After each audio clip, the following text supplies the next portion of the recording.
बिस्मिल्लाहिर्रहमानिर्रहीम। अस्सलाम वालेकुम। कैसे हैं आप सब? उम्मीद करती हूँ सब खैरियत से होंगे। आज मैं आपके साथ शेयर करूँगी चिली गार्लिक पोटैटो की रेसिपी, जो कि बनाने में बहुत ही आसान और खाने में इनका टेस्ट बेहतरीन और लाजवाब।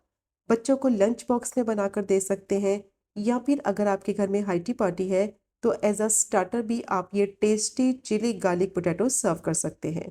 तो वीडियो को स्किप मत करें, एंड तक देखें ताकि रेसिपी को आसानी से फॉलो कर सकें। तो चलिए फिर शुरू करते हैं इसको बनाना। तो ये टेस्टी चिली गार्लिक पोटैटो बनाने के लिए आधा किलो मैंने आलू ले लिए हैं।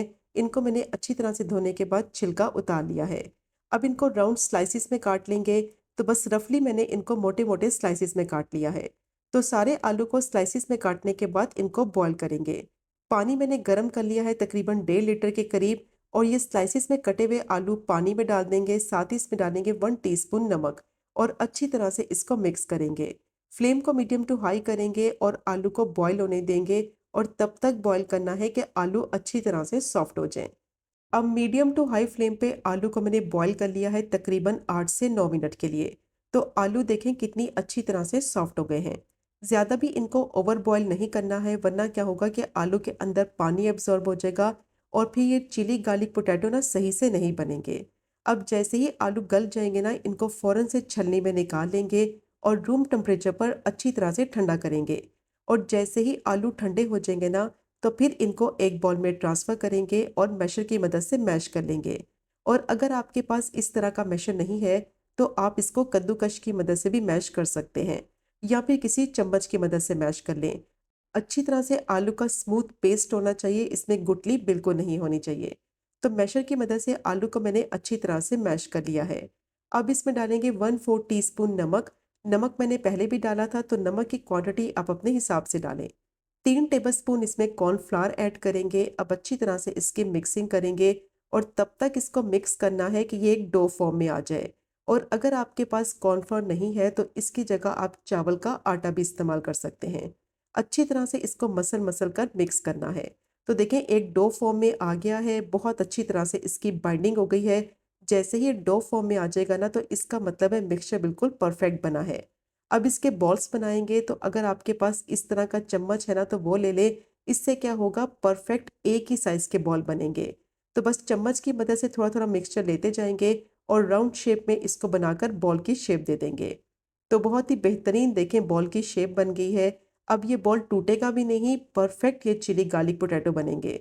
बस इसी तरह सारे बॉल्स बनाकर तैयार कर लेंगे। चम्मच की मदद से थोड़ा सा मिक्सचर लेंगे, राउंड सी शेप देकर ना इसको बॉल की शेप दे देंगे। तो देखें कितनी परफेक्ट इसकी शेप बन रही है, बिल्कुल भी ख़राब नहीं हो रही। तो सारे बॉल्स मैंने इसी तरह से बनाकर तैयार कर लिए हैं। अब इनको बॉईल करने के लिए पानी गर्म कर लिया है 1 लीटर। जैसे ही पानी उबलने लगेगा ना, तो जो बॉल्स बनाए हैं ना वो सारे इसमें डाल देंगे। फ्लेम को हाई रखना है, फ्लेम को बिल्कुल लो नहीं करना। जैसे ही थोड़े से बॉयल होने लगेंगे ना, तो ये पानी के ऊपर फ्लोट होने लगेंगे। जैसे ही ऊपर पानी के आ जाएंगे ना, तो फ़ौरन से इनको निकाल लेंगे। ज़्यादा देर तक इनको बॉईल नहीं करना है। मैक्सिमम इनको 3 से 4 मिनट के लिए बॉईल करना है, तो इनकी शेप जो है ना बिल्कुल फर्म हो जाएगी। अब इनको छलनी में निकाल लेंगे, और जैसे ही गर्म पानी से निकालेंगे ना, तो फ़ौरन से इनको ठंडे पानी में डालेंगे, ताकि जो कुकिंग प्रोसेस है ना इनका वो रुक जाए। तो बहुत ही बेहतरीन देखिए पोटैटो बॉल्स बने हैं, इनकी शेप भी ख़राब नहीं हुई। जैसे ही ठंडे पानी में डालेंगे, हल्का सा चम्मच की मदद से इनको हिला लेंगे, ताकि आपस में चिपके नहीं। बहुत ही टेस्टी ये चिली गार्लिक पोटैटो बनेंगे, और इतने नरम मुलायम होंगे ना, स्पंजी के मुंह में घुल जाने वाले। तो बस ये बॉल्स हमारे तैयार हो गए हैं। अब इनके लिए बनाएंगे टेस्टी चिली गार्लिक सॉस। तो उसके लिए मैंने पैन ले लिया है। 2 से 3 टेबलस्पून ऑयल गरम करेंगे। जैसे ही ऑयल गरम हो जाएगा, तो 2 टेबलस्पून चॉप किया हुआ लहसुन डालेंगे। 1 टेबलस्पून चॉप किया हुआ अदरक डालेंगे। लहसुन की क्वांटिटी थोड़ी ज़्यादा इस्तेमाल करेंगे तो टेस्ट बहुत ही मज़े का आएगा। 2 बारीक कटी हुई हरी मिर्च भी डाल देंगे। 1 से 2 मिनट के लिए इसको सौटे कर लेंगे, ताकि लहसुन और अदरक का कच्चापन ख़त्म हो जाए, अच्छी सी खुशबू आने लगे। अब इसमें डालेंगे हाफ टी स्पून कश्मीरी लाल मिर्च पाउडर, हाफ टी स्पून कुटी हुई लाल मिर्च, क्वार्टर टी स्पून नमक डालेंगे, या फिर आप अपने टेस्ट के हिसाब से डालें। 1 टीस्पून सोया सॉस, और 1 टीस्पून चीनी डाल देंगे। चीनी डालने से ना सॉसेस का फ्लेवर बैलेंस हो जाएगा और बहुत ही अच्छा फ्लेवर आएगा। मिक्स करते हुए सिर्फ 1 से 2 मिनट के लिए पका लेंगे, और अब इसमें डालेंगे पोटैटो बॉल्स और अच्छी तरह से टॉस करते हुए इसको थोड़ा-सा हाई फ्लेम पे कुक करेंगे, ताकि स्पाइसेस का फ्लेवर, गार्लिक और जिंजर का फ्लेवर जो है ना वो अच्छी तरह से बॉल्स में मिक्स हो जाए। और इसको आपने नॉन स्टिक पैन में बनाना है, वरना क्या होगा कि बॉल्स जो है ना वो चिपक जाएँगे, अगर आप स्टील का बर्तन इस्तेमाल करेंगे तो। बस इसको मैंने मिक्स करते हुए मीडियम टू हाई फ्लेम पे 3 से 4 मिनट के लिए पका लिया है और बहुत ही बेहतरीन स्पाइसेस का फ्लेवर बॉल्स में अच्छी तरह से मिक्स हो गया है।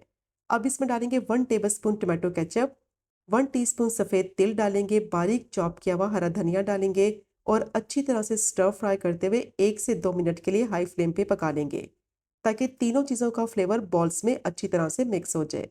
तो बहुत ही टेस्टी रेस्टोरेंट स्टाइल स्टार्टर की रेसिपी तैयार हो गई है और देखा आपने इनको बनाना कितना आसान है। फ्लेम को बंद करेंगे और इसको सर्व करेंगे, तो ये चेक करें आप इनकी फाइनल लुक। कितने परफेक्ट ये चिली गार्लिक पोटैटो बने हैं। आप इनको एज अ स्टार्टर सर्व कर सकते हैं या फिर बच्चों को लंच बॉक्स में भी दे सकते हैं। टेस्टी भी हैं और हेल्दी भी होते हैं। बहुत ही कम ऑयल में बनते हैं और बहुत ही मज़े के होते हैं।